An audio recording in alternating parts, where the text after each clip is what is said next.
y luego nos vamos a ver la radiografía de afuera hacia adentro y de arriba hacia abajo. Ustedes pueden encontrar cualquier otra mnemotecnia o orden para evaluar una radiografía y está bien. Ustedes pueden usar lo que deseen, con lo que se sientan cómodos, siempre y cuando siempre usen el mismo orden para no perder datos de la placa. Vamos a ver esta placa. La parte técnica está bien, asúmela.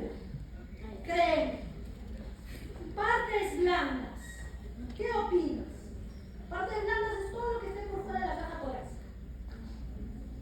Todo esto de acá. ¿Vemos los límites? ¿Vemos los bordes? O sea, no termina. Acá corta la placa y sigue. Era antero-posterior que había. Tengo acá no sabemos si obeso, la variación en obstrucción debe ser mayor mayor a 10. Siguiente, vamos a ver. Sí, En partes puedes blandas romper es en súper importante obstrucción. ver, por ejemplo, que no Pero el haya broncodilatador para nódulos o aire, que es el sistema mayor suplical. a 10. Estructuras Pero óseas. en este ¿Qué es caso esto? para bronquitis sería ser menor a No, para 70. No, para bronquitis. Menor a 70, No, 0.7. Pero dice, o sea, ¿cuánto varía la vía aérea? O sea, Pues, por eso, o sea, eso es para cualquier, pero si lo quiero especificar para bronquitis tipo, sería menor a 10. Menor a 10, ¿no sería menor a 0.7? Así es el diagnóstico. Que yo sepa, así es el diagnóstico. Sí, no, menor a 0.7. ¿sí? Sí, en la primera página lo dice, creo. Es comparar un lado con el otro. Lo borré. No hay Lo tengo. Ahora nos vamos de arriba hacia abajo. Lo negro es aire, que es esta estructura Después radiolúcida. 0.7. Sí, creo que De es acá. 0.7. ¿Ves el bronquio Yo derecho? sí había leído. ¿Ves el bronquio izquierdo? Yo lo Un puse acá poquito. en mi ¿No es diagrama. cierto? Acá. Seguimos. Menos ¿Qué del es esta 70%. estructura de acá? La relación Todo también, blanco, no es seguimos el FET y el esloveno. Rayado de la otra. No, Vamos a después de ver broncoalpilatado, los sí, pero es la bordes. relación. Pero ella usa otra manera.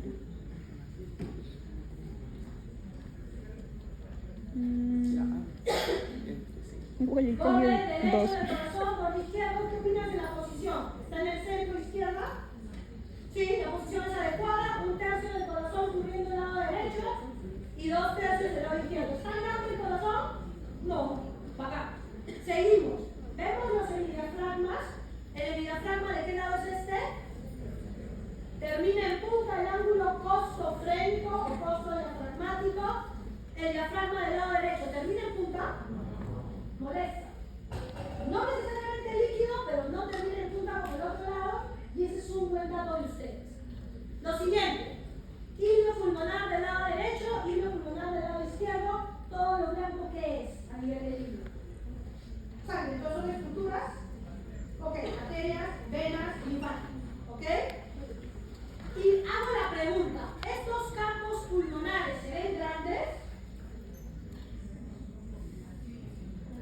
¿Se ven súper grandes? No, tienes razón, no. Entonces, si nuestro paciente tiene tos, expectoración casi de forma permanente y es un EPOC, ¿qué está predominando acá? ¿El enfisema o la bronquitis crónica? Bronquitis La crónica. bronquitis crónica, por eso no necesariamente están grandes. Ahora, sí se ve un área más radiolúcida aquí abajo, ¿no? Podría haber algo de enfisema ahí que sea tan importante que se ve inclusive en la placa. Ok, entonces si predomina el componente de bronquitis crónica, para eso sirve la placa en este caso, ¿cuál es el hallazgo histopatológico más característico de estas vías aéreas? Inflamación crónica en bronquiolos pequeños. Porque la hipertrofia de glándulas glucosas no es en bronquios grandes, es en bronquios pequeño calibre y bronquiolos. La formación de nuevas paredes alveolares es la antítesis de la EPOC y la fibrosis en el intersticio no es en el espacio intersticial entre el alveolo y el capilar, es peribronquial. Entonces la respuesta correcta es la A. Cerramos fisiopato, patología, y vamos a ver muy rápido diagnóstico, porque sí nos interesa que veamos pruebas de función pulmonar un poquito más allá que la espirometría y algo muy corto de tratamiento para cerrar su conocimiento de segundo año de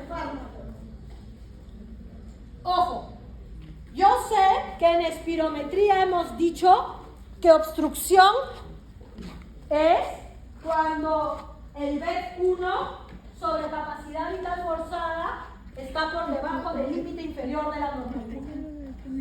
Pero, para esta guía que está ahí escrita abajo, que se llama GOL, y GOL se actualiza todos los años, 2023, 24, 25, 26, de hecho 26 tiene la misma definición, 25 tiene la misma definición, perdón. Para GOL, para esta guía mundial sobre manejo de POC, en el contexto clínico apropiado, síntomas que hemos visto de forma crónica con el antecedente de tabaquismo o alguna otra exposición de riesgo, encontrar en la espirometría una relación B1 sobre capacidad vital forzada posterior a la administración de broncodilatador menos del 70% define EPOC. Pero todavía no se quedó el límite inferior de la normalidad. Es cierto, la interpretación de la espirometría debe ser con el límite inferior de la normalidad. Pero no todas las personas y los médicos del mundo tienen la oportunidad de estudiar con ustedes en Cayetano. Ergo, y muchas veces la primera persona que se enfrenta a estos pacientes no es un médico, es algún otro personal de salud. Entonces, es más fácil mirar en una espirometría, relación post-broncodilatador menor del 70%, fuma, tiene tos, tiene flema, tiene disnea, EPOC, hasta demostrar lo contrario y lo derivo al neumólogo. Y el neumólogo ya verá si realmente es cierto que esto es obstrucción o si realmente interpretando con el límite inferior de la normalidad no lo es. ¿Cuál es el mensaje? Esta definición con 70% es para tamizaje. Grandes poblaciones, detectar potenciales casos rápidamente. La evaluación especializada probablemente va a requerir de la evaluación completa de la espirometría. Entonces, este punto de corte es para que todos podamos tener una referencia y hacer un tamizaje de los potenciales casos de POC. Doctor, ¿cuál es tu pregunta?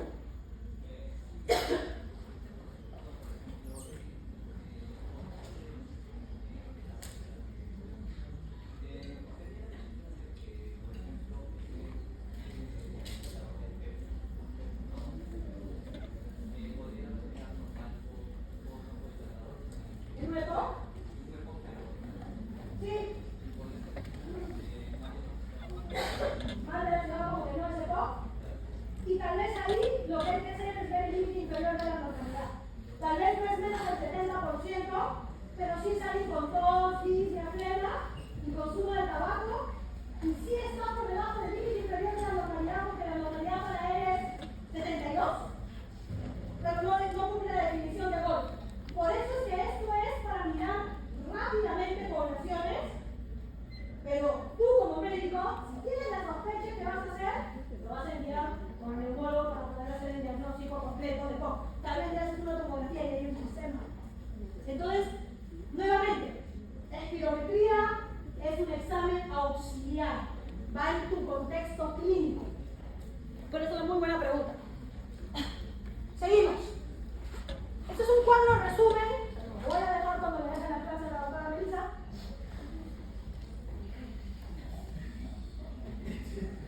Los enfisematosos y los bronquíticos crónicos. Hay algunas diferencias en cuanto a qué tan severa es la disnea, cuándo aparece la tos, quién tiene más esputo, obviamente el bronquítico, quién hace infecciones bronquiales más frecuentes, quién tiene episodios de insuficiencia respiratoria más frecuentes o en la fase final, quién tiene más hipercapnia, que normalmente es el bronquítico, más hipoxemia, normalmente el bronquítico, quién hace más hipertensión pulmonar, más intensas en el bronquítico, quién tiene menos retroceso elástico, obviamente el enfisematoso, quién tiene más resistencia de la vía aérea, el bronquítico, quién tiene una menor capacidad de difusión del monóxido de carbono, la INDEFIC, el enfisematoso, y cómo se ven las radiografías en el enfisematoso y en el bronquítico.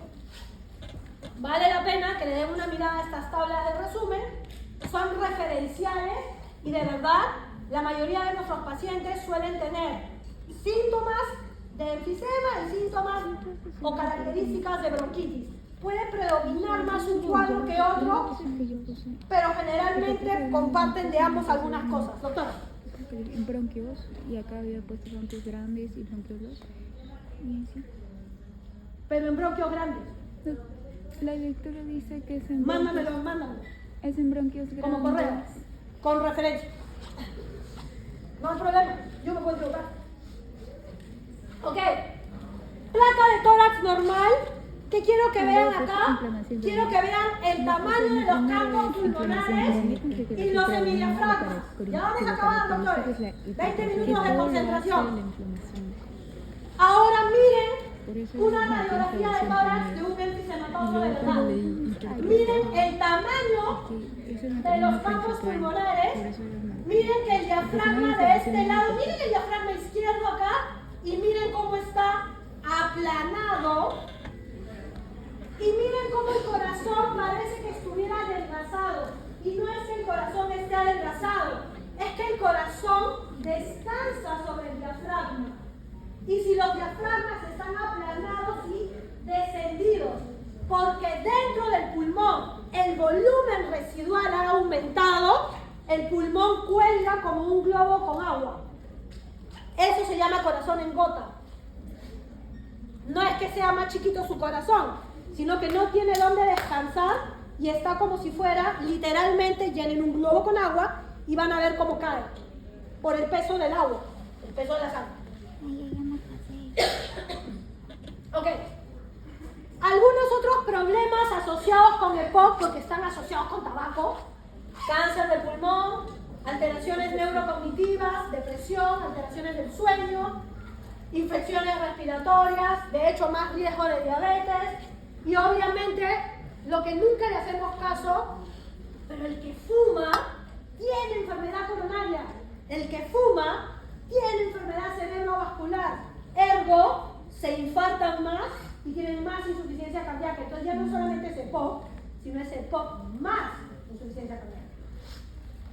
Ok, pregunta 3 y pregunta 4 porque son de función pulmonar. La 3 es una mujer de 68 años, trabajadora textil. Ahí tenemos un factor de riesgo adicional. 5 años de tos crónica, expectoración, disnea. Ha fumado una cajetilla de cigarrillos al día durante 35 años. ¿Cuántos cigarros tienen en una cajetilla? ¿Ustedes saben? Me quedé en shock porque yo no quiero terminar el viola enfisema. Y dejó el hábito tabáquico hasta hace 5 terminar años. Al examen se oculta la disminución del volumen circular y similar de respiratorios bilaterales. La radiografía muestra aumento del tamaño pulmonar, aplanamiento de los semidiafragmas, aumento de los espacios intercostales y corazón en gota. Esto es descripción de hiperinsuflación, radiológicamente hablando. Esto de acá es la descripción de hiperinsuflación desde el punto de vista radiológico. Pulmones grandes, aplanamiento, espacios intercostales más anchos y corazón en gota. ¿Qué espera encontrar en las pruebas de función pulmonar? Y la pregunta 4, que se va a responder con esto también. 66 años, 5 años de tos crónica, expectoración mucosa, disnea progresiva, una cajetilla diaria durante 40 años, hasta hace 2 años, hipertenso. Ya vamos a acabar, doctores. 2 minutos de concentración. Usan lodipino y dislipidemia en tratamiento con estatinas y murmullo vesicular disminuido, clásico de enfisema, y sibilantes respiratorios bilaterales, expiro con patrón obstructivo sin respuesta al bronco-dilatador, clásico de EPOC. Le hace usted una placa de tórax. ¿Qué opinan del tamaño de estos campos pulmonares? Muy grandes. ¿Qué opinan de los semidiafragmas? Están descendidos. Aplanados, ¿no? Y el corazón no se ve muy bien el borde derecho, pero parece que estuviera adelgazado. Ok, seguimos. Nuevamente tienen que repasar volúmenes y capacidades si hay dudas. Nuevamente la espirometría. Paso 1 de la espirometría, ¿cuál es? ¿No? ¿Otra vez? Paso 1 de la interpretación del espiro. Verificar calidad.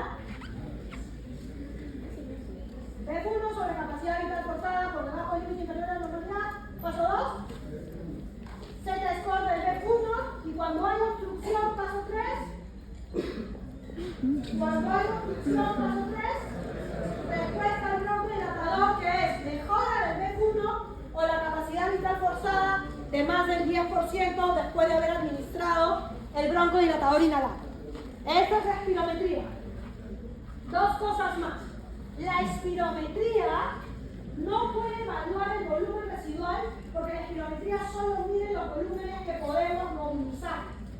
Ergo, volumen residual, la espirometría no lo mide. ¿Qué tengo que hacer para medir volumen residual? Pletismografía. Entonces, la pletismografía es la prueba que mide el volumen residual y por ende todo lo que está contenido en el volumen residual. Capacidad residual funcional y capacidad pulmonar total. Por eso está en rojo, porque esas tres cosas no las puede medir la espirometría. En EPOC, lo típico es que haya atrapamiento de aire, que significa que después de que expiré todo, el volumen residual de mi paciente con EPOC es mayor que el volumen residual de una persona sana. ¿Y cómo lo defino? Cuando en la pletismografía el volumen residual de mi paciente es más del 120% del predicho, de lo que hacen las personas con sus mismas características. E hiperinsuflación, que tenemos una definición radiológica, pero desde el punto de vista de función del pulmón, se define como las dos capacidades que contienen al volumen residual, es decir, capacidad residual funcional o capacidad pulmonar total más del 120% del predicho. Atrapamiento de aire, hiperinsuflación desde el punto de vista de pruebas de función pulmonar, ambas medidas con pletismografía porque el espiro no las puede medir.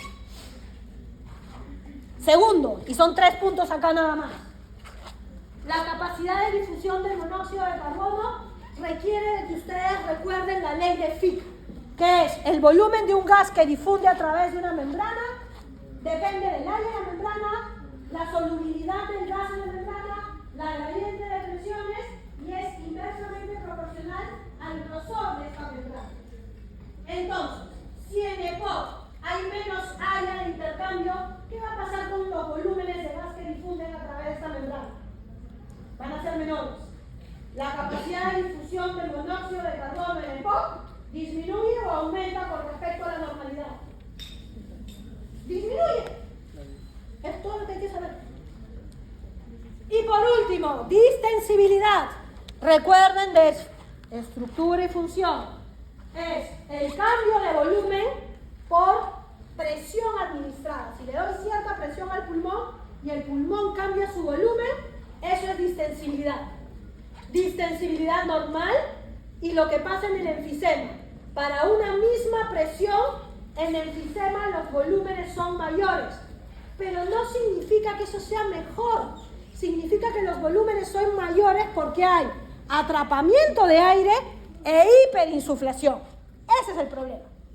Y es por pérdida de fibras elásticas, por proteasas, metaloproteinasas y elastasis. Ok, último gráfico de función pulmonar para responder esas dos preguntas y nos queda una nada más. Fíjense en lo que hace el tabaco. Todos nosotros, bueno, yo ya empecé, pero ustedes, a partir como que de los 30 años, van a tener una disminución de su función pulmonar progresiva e inexorable hasta que mueran. Más o menos 30 mililitros por año de BF1 es lo que pierde una persona normal que no fuma. Esto es lo que pasa con un fumador susceptible, o sea, genéticamente susceptible. La caída de su BF1 en comparación a la normalidad es brutal. ¿Y qué pasa si deja de fumar a los 40 años? Si deja de fumar una prox a los 40 años, recupera, pero nunca vuelve a ser normal. Ergo, está bien dejar de fumar, pero el daño producido sí ya no va para atrás, lamentablemente. Entonces, pregunta 3. ¿Qué espero encontrar en las pruebas de función pulmonar de un paciente con EPOC? aspiración disminuida, el BF1 disminuido, la capacidad de difusión disminuida y la resistencia aumentada. Pregunta 4. ¿Qué cosa es lo que contribuye en mayor medida al incremento del trabajo respiratorio? Lo que pasa en EPOC es que, además de la obstrucción de las vías aéreas, la hiperinsuflación, el hecho de que tengas diafragmas aplanados, hace que la expulsión o movimiento de estos diafragmas sea menos efectiva, porque tiene que contraerse. Y si está totalmente plano porque el aire está atrapado, no tiene cómo moverse. Entonces, recuerden, para meter y sacar aire de los pulmones tiene que haber una variación en las presiones de la caja torácica. Y el principal músculo inspiratorio es el diafragma. Que al final eso sea porque obviamente hay obstrucción al flujo de aire y eso lleva al atrapamiento de aire, de acuerdo. Pero de todas las alternativas de acá, el aplanamiento de los diafragmas es una de las cosas que más contribuye al incremento del trabajo respiratorio en nuestro caso. Última pregunta. Fármaco, tratamiento. Esta es una mujer de 61 años y acá sí les decimos, tiene EPOC, ha fumado. Pero viene por 3 días de aumento de la dificultad para respirar, tos amarillenta, tos con flema amarilla y fiebre. Está taquicárdica, está taquipnéica, está desaturando, murmullo vesicular disminuido y sibilantes expiratorios. ¿Qué le doy? ¿Qué le doy yo? Un beta-2 agonista de acción corta. Entonces, solo para que sepan que existe, porque no es objetivo de ahora que lo sepan necesariamente, pero cuando damos tratamiento para EPOC, miramos básicamente 3 cosas. 2 principales, que son, primero, que realmente se confirme con la espirometría que mi paciente tiene EPOC. Y para la definición de GOL, porque esto sale de GOL, es la relación BF1, capacidad vital forzada, posterior al broncodilatador, menor del 70%. Y ellos todavía miran el BF1, no con el Z-score, lo miran con el predicho, pero dejemos eso de lado, solamente es confirmación espirométrica de EPOC. Pero para decidir tratamiento vemos 2 cosas. 1, utilizamos escalas validadas para cuantificar la severidad de los síntomas del paciente. Estas escalas que se llaman MMRC o CAT, esa es otra, preguntan síntomas. ¿Qué tan severa es su disnea cuando se baña, cuando corre, si sube escaleras? Entonces, las preguntas son para saber qué tanta dificultad para respirar tiene mi paciente desde esfuerzos severos hasta actividades habituales o reposos. Y lo otro que contempla para tratamiento es qué tantas exacerbaciones he tenido al año, qué tantas veces han empeorado mis síntomas en el año, ya sea que mi empeoramiento o exacerbación me llevó a una hospitalización o no. Eso es lo que hace esta herramienta llamada ABE para decidir el tratamiento. Y pacientes con pocos síntomas y con 0 o una exacerbación y que no se haya hospitalizado, cae en el grupo A. Muchos síntomas, pero con 0 o una exacerbación, grupo B. Y el E, que es el peor, tiene, no importan los síntomas, lo que importa es que ha tenido más de 2 o más exacerbaciones o al menos una hospitalización en el último año por EPOC. ¿Y qué es lo importante? Que el grupo A puede usar cualquier broncodilatador. Beta-2 agonista, antimuscarínico, acción corta, acción larga, Grupo B tiene que ir con un beta-2 de acción prolongada y un antimuscarínico de acción prolongada. Y ojo, ¿cuál es la diferencia fundamental que hemos visto acá con respecto a asma cuando hacíamos los SGPs? En el asma, el pilar del tratamiento es el corticoide inhalado, porque es una enfermedad predominantemente inflamatoria. En EPOC, el pilar del tratamiento es la broncodilatación, porque es principalmente una obstrucción fija al flujo de aire. Y el grupo E, que es el más queso, el más crítico, Ese va con todos. Ese va con beta 2 de acción prolongada, antimuscarínico de acción prolongada, y si por A o B tiene eosinofilia en el hemograma, le damos su corticoide inhalado también, aunque no sea. Algunos ejemplos de beta 2 de acción corta, beta 2 de acción larga, antimuscarínicos de acción corta, antimuscarínicos de acción larga. A la cabeza el antimuscarínico de acción larga, tiotropio. Acción corta, a la cabeza, salbutamol. Beta 2 de acción prolongada, formoterol, salmeterol, indacaterol, son los que tenemos en nuestro mercado. Antimuscarínico de acción corta, bromuro de ipratropio. Eso es lo que existe en nuestro país. Y algunas otras combinaciones que hay. Esta paciente es una paciente con una exacerbación. Y acá el mensaje es que cuando hay una exacerbación, el paciente está mal y llega a la emergencia, necesita usar algo que broncodilate de forma rápida. Entonces, beta 2 de acción corta. ¿Por qué no un beta bloqueador?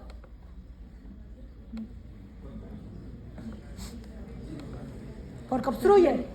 De hecho, cuando tenemos EPOX, que por temas cardíacos están tomando beta bloqueadores y empiezan a exacerbar sus síntomas, hay que decirle al cardiólogo, quita eso. ¿Por qué no un antileucotrieno? Porque los leucotrienos están inmersos en la fisiopatología de asma, pero no de EPOC. ¿Por qué no un agonista de receptores muscarínicos 3? Porque en realidad los antimuscarínicos son inhibidores, no agonistas de los receptores muscarínicos. Entonces la única respuesta correcta acá es la A. Aunque no sepan que esto es una exacerbación porque no estén en la parte clínica todavía. Ok, estas han sido pinceladas. Gracias. Estas han sido pinceladas de EPOC. Doctora, tú tienes una pregunta pelada pendiente conmigo a mi correo. ¿Ya?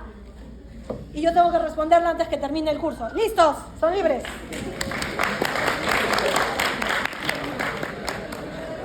¿Te vas a ver? Voy al baño un toque.